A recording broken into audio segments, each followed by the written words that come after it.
Dışarıya alalım. Sivil araç sahipleri. Abi araçları dışarıya alıyoruz. 06'da 1761.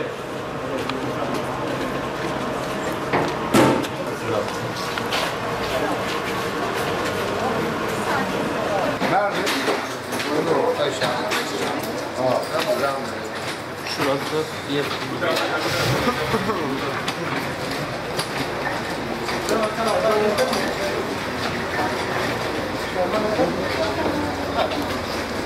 Şükran, kimlik bilgilerini alıp geliyor.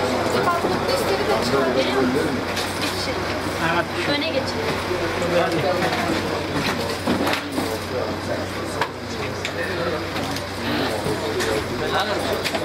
Benim. Hatta koluna dikkat edin.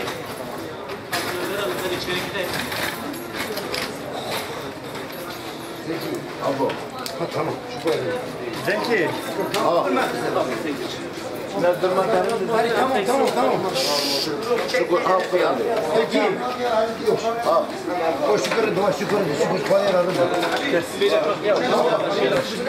Abi müsaade edin. Hangi hastane? Hangisi? Doktorum. Hangisi?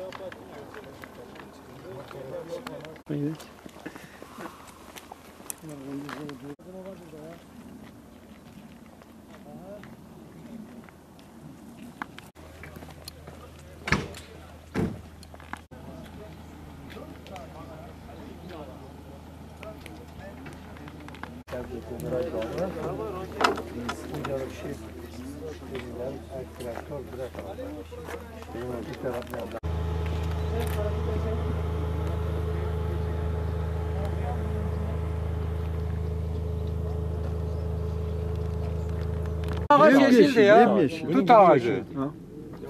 Yemyeşil koca ağaç. Bütün evler ağaç. İçine nasıl olur?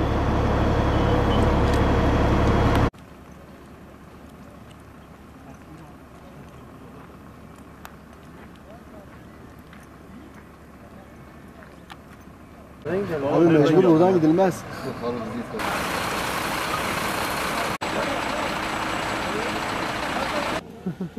Fikri Özen, içeride yatıyordum.